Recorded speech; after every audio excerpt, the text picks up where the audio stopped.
Hello guys, I'm Fizzy. And I'm Ycoms. And welcome back to another FisChris highlights from the AOR PC Split 1 League of Season 13. We are at round 6 for this season at Canada.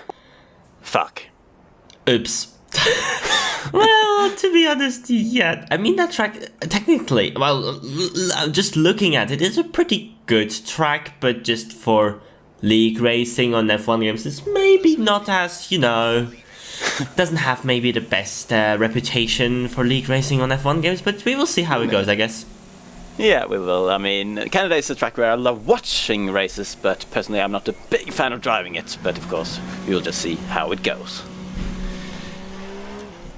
So here we are then at the Circuit Gilles Villeneuve here in Montreal, as you're actually losing the backhand here out of the final corner because you're already stuck. Good start to the lap as we're now approaching turn 1, or actually 2. I think it's technically losing a lot of curb here for me on the inside, and out of turn 3 here we go. Pretty tricky traction zone out of there, coming into this first tricky chicane. Easy to cut the next end, but we managed to go through there pretty nicely, and I think I'm ahead at the end of the first sector.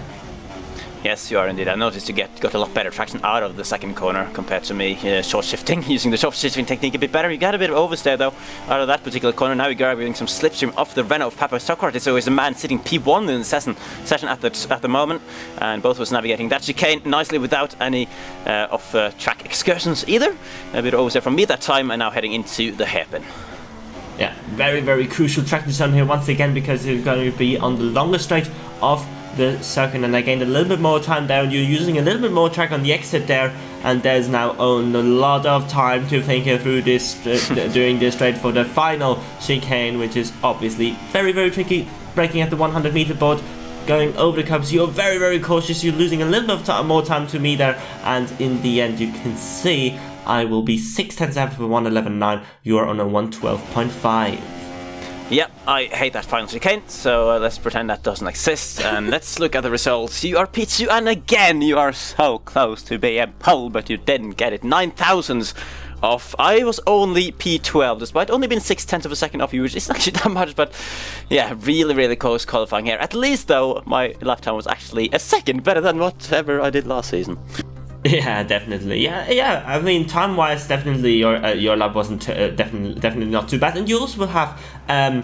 Oh no, you actually won't have the opportunity to start on fresh tires, because we are back to not normal. Again. We're not back to normal conditions in this league, because that's what we like, do we? Don't we? Yeah, sure. It's always fine. Yeah, rain. It's wet. It's wet, and I don't like wet. So. As usual, we have not done too much wet practice either, because we always go into this very naively thinking, oh, it's going to be dry this time. We've had so much wet weather this season, surely now it's going to be dry, but nope. Yeah, and especially on a track which is so dependent on traction, is probably going to be very, very tricky in these opening laps. And I should mention that I actually disconnected at the end of qualifying, so it might be the case that I will get a lag start here as well, so we have to watch out for that as well. Oh yeah, that's always a dangerous thing, and you never know whether you get, the lights going out before everyone else or after everyone else, so I think that's why I told everyone else in the Discord chat to be careful behind you, just in case you did get like that, don't want to be hit in the back and get disqualified or something like that. Oh god. So that would be the worst case scenario, but at least, oh my god, Papa Socrates have already gone off pole position before every lights has gone out, and it looks like you have had a pretty not laggy start, actually, pretty decent there, slightly ahead of everyone I think, but not too much, and you can see the field is coming into the first corner, trying to keep it clean here. The last thing you want to do is lose a piece of your front wing, and so far so good for everyone it seems. No contact in the field, as I see that you have also kind of dropped back into the field a little bit to give back any potential time that you might have gained from going up. But yeah, Papa Socrates from pole just absolutely jumped it. Surely that's going to be a drive-through for him. Yeah, definitely. I would have never seen a lag start like this, really. So that's probably going to be him in the pits at the end of lap 1, as Fugutaro and Slick going side by side a little bit. Maybe a flag contact there, actually. So, have a look at Slick there. But yeah, especially these opening laps is really the target to get the hang out of it and not lock up into these chicanes here. It's probably pretty easy to run wide here. Fugutaro actually managing to just stay on the track to defend from Slick there around the outside. You have that better traction out of that chicane, and now around the outside into the hairpin. Not sure if that's gonna work. Well, we will see as I'm going around the outside, trying to get the traction now in first gear. Always tricky out of this happen in these conditions, and unfortunately Slick has just managed to get a bit more speed through there with a better line through the corner. And now we can see that FisChris is indeed going in to serve his drive through. He was just blasting away from everyone, just trying to minimize his time loss, I guess, but he's going to drop now way down the field, which obviously is a shame for him from pole position. So FabRacer up to second behind you. He's going to set the fastest lap of the race also on the first lap, so he's going to be pressuring you quite a bit. Now, speaking of pressure though, I've got a car nearly on my inside. It says that FisChris is in P12 actually. I've got RBK behind me on the track though, but FisChris is going to come out of the pits basically next to me. They're just behind actually, splitting me and RBK, who is a new driver in the league, is worth pointing out as well on his debut race. As now we are at the end of lap 2. And you are missing the braking point there, Chris. Oh, in the wall of champions. And there goes FabRacer. Oh dear. Luckily no damage, I think. Oh my god. I've done the same thing. Oh my god. I'm probably going to lose another position as well to Staff. So at least you didn't get a warning. I got a warning there for going clumsy over that car, because otherwise it would have been definitely a front wing loss. But yeah, unfortunately I lost the lead. Maybe not that unfortunate, because it seems like we are actually pulling a gap, FabRacer and me, at the moment. So maybe it's not bad to have like a car ahead of me who might actually have a little bit more experience in practice. I don't know. It seems to look like whoa. That's a car. That's Slick. They're sitting, and this happen is probably one of the most trickiest braking zones on this circuit, especially in the rain. So we might see some more of there as well, as we now skip to lap 4 again, same spot. And that is a Ferrari. That's Nick B. That's a championship leader actually out.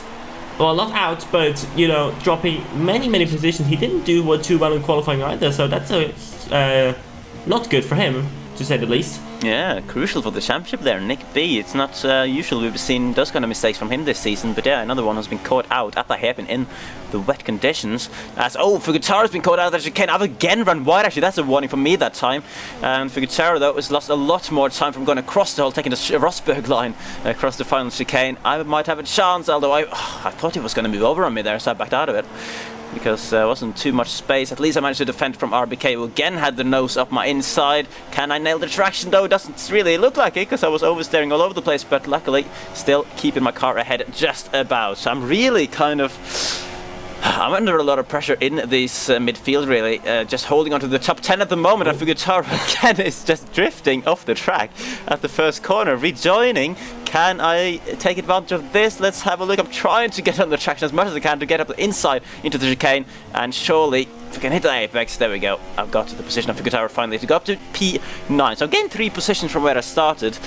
Which is alright, into the points at least, you know, at a track like Montreal, which I don't really like. I just want to score some points, and looks like you're struggling a little bit to keep on with the back of Fab as well. Yeah, and a little bit of a mistake, locking up slightly and going straight on into that chicane, not applying any throttle, otherwise I would have got another warning. Lost a little bit of time in that sector as well, so nothing gained there. But yeah, it seems like that Fab and me, and especially Fab, is pulling a gap towards the rest of the field. It seems like now we're making actually a big jump onto lap 16, because just literally nothing happened. And now actually we can see some cars being lapped. That's actually Nick B for some reason. That's not the sight I thought I would see.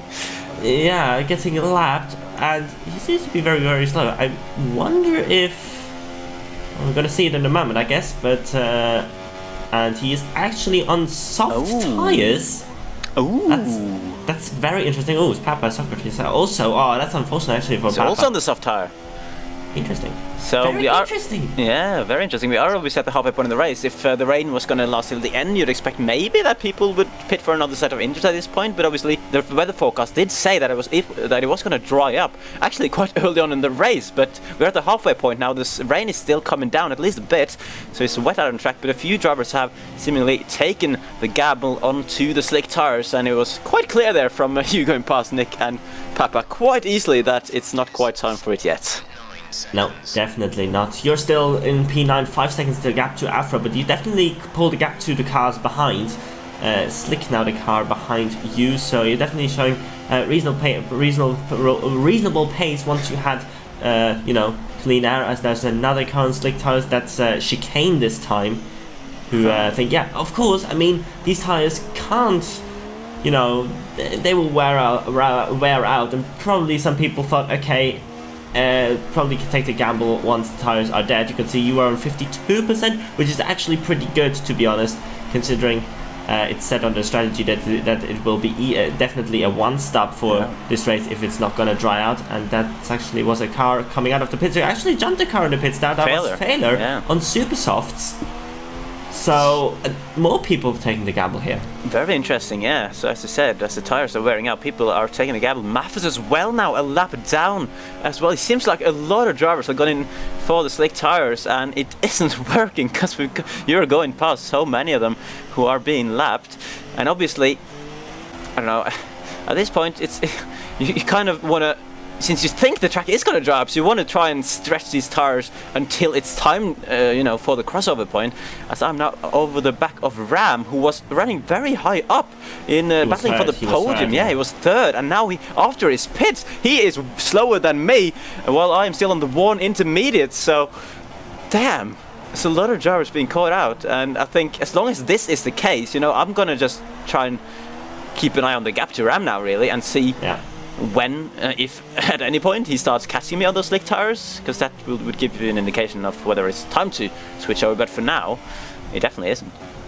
No, definitely not. There was a lot of communication, actually. Berg coming into the pits now as well, so there was a lot of communication going on between us two, just to keep on, see how these gaps develop towards these things. And more people in the pits. You're jumping Nuka, and Safsa will come out ahead of you. So let's see, we will have more comparisons coming up in the next few laps, and obviously these tires won't go to the end for both of us, so we'll definitely have to pit, and it's going to be crucial what tire we will go on. At the moment, we're definitely doing the right call here at staying out at Safso at the second chicane. Oh my god, he's losing the car as well, almost into the wall. Nice saved him from him, but you're going in another position. You're now up to P5 already. Yeah, I did definitely. Oh my god, I just noticed Fab has been pitting as well. You're into the lead now. So Fab has gone into the pit lane. Let's see what tires he's gone on the ultra soft with 13 laps to go. Oh my word, are they even going to last that long? That's a double gap over there for Racer. First going on dry tires and then on the ultra soft as well. We're definitely not that durable. So he might even fear a puncture towards the end of the race if he's not careful enough with lockups and So let's see. You're actually about to lap P3. Commentator Carsol. That was actually Afro in the pits now.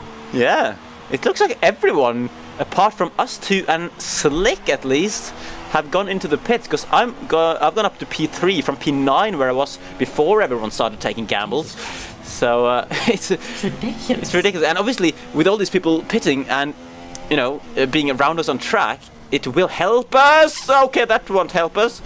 That will not help us. That's my front left template gone from Maffis, who was left down. I was a bit confused as to what side he was taking there, because he was on the racing line and last minute moved over, but. Yeah, if you had a look at the gap to Fanbox, it was 14 seconds, so we definitely have to watch and I look at this gap on the next lap. It's increased to 20 seconds, again 6 seconds in one single lap. That is just confirmation. It is not ready yet for these ultra softs. The track is definitely drying up, but it's so slow of a process. It's ridiculous almost. It's ridiculous. It's Suzuka season 12 all over again. Obviously you weren't in that race, but to those of you who watched my split one race from Suzuka last season, that was another case of the track, according to the forecast, was going to dry out earlier in the race, but it just took absolute ages for the crossover point to come.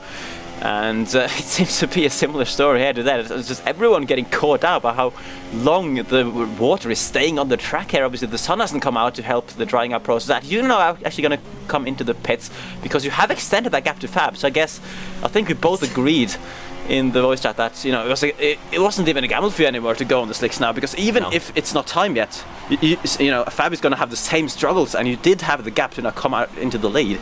I have pulled 10 seconds in 2 laps here on Fab Racer, and I think he got some damage as well from some mistake. I don't even know, but I'm definitely going to maintain the lead here, and you're actually under pressure now from RBK once again, who is one of these mans who still are on their first set of intermediates.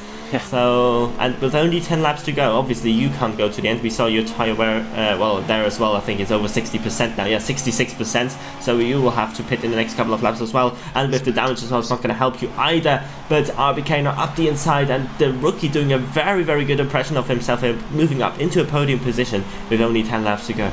Yeah, I was starting to struggle a bit after that damage, to be honest. It was a little bit more annoying to get the car turned in, as if the tyre wear wasn't making it annoying enough. But obviously RBK having the same issues with the fact that he's also on the Inter side he started on and taking the same strategy route as what we are doing. As now actually that is Fab nearly dropped into my pace all of a sudden. So RBK is already gone past him actually. RBK was pulling away from me quite clearly after my damage, and yeah, Fab still on the Ultrasofts, and still, despite me being 74% on the rares, I'm actually You need to pit now. kind of catching him a bit. But yeah, this is puncture territory. It's going to be risky to stay out any longer than this. So with 7 laps to go, I'm going to go in. Am I going to go on the Inters though, or will I go on the Super Ultrasofts? That remains to be seen. Yeah, that's going to be interesting to see. I'll definitely have a huge gap to RBK's, but I don't know, it's probably about 13 seconds or something, 14 seconds. And you're going on to the Ultrasofts as well. And it's going to be crucial where you are coming out. So let's see. Slick is not there, so you will remain P4. Yeah. That is brilliant, to be honest. That is very, very good for you. And you don't have any penalties so far. So obviously you have to defend from Slick here because he's, you didn't take a front wing change. Yeah. So that's going to be interesting as well. And yeah, gap. Oh my god, that's a little bit deep there. But gap for me is to RBK 14 seconds. That should be well and truly enough if I don't mess it up. That's ridiculous. Yeah, I just don't do anything too crazy with the walls and the wall of champions, preferably. But you'll see. Yeah, the gap is crazy, and we are now on the final lap, obviously, because nothing really happened to us. We were just managing the gap, and obviously strategic decision for me, like you pointed out, that I didn't change my front wing, because if I had changed my front wing, I would have fallen behind Slick and probably a few other cars on my pit stop. But just managing the gap for us, and you only have that wall of champions to avoid, and you have done it, Chris. You are gonna win the Canadian Grand Prix. Yeah, very weird conditions, really. So weird. I was not thinking of anything really than the win. And then once Fab just pitted and lost so much time, I was like, okay, this is mine to lose or mine to win, basically. And yeah, I mean, strategy-wise, oh, that's Fab Racer. What is this? Speaking of the devil himself, puncture on the last lap or run out of fuel. I don't even know. I don't even care, because that's gonna mean that I'm up to P3 out of nowhere. So yeah, puncture for Fab, kind of heartbreaking for him, but you know, that's what you do with the gamble. 13 laps on Ultrasoft, so I'm gonna be very happy as well, and I've been promoted to P2 according to the thing there. So RBK had 15 seconds worth of penalties, so he finished like 6 seconds ahead of me or something. But yeah, I'm gonna get that. And Chris, what does this mean? We're gonna get a 1-2 at Canada. What? What? How's that even possible? I mean, when we crossed the line, I mean, surely you were in 9th on lap 18, 19? Yeah, something like that.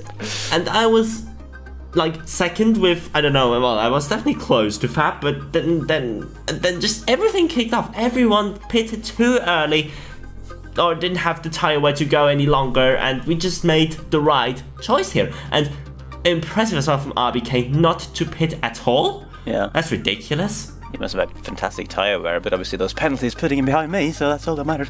And in the championship, as a result of this craziness, you're going to go up to P2 past Berg, who had a relatively poor race, and obviously closing the gap massively on Nick as well, who didn't even score a point, I think. No. So as for me, though, I'm going to finally move myself a bit away from that very uncomfortably close midfield group that was like 4 people on the same points last week, but I'm going to go up to 7th with a bit of a gap now. And in the constructors, we were 4th before.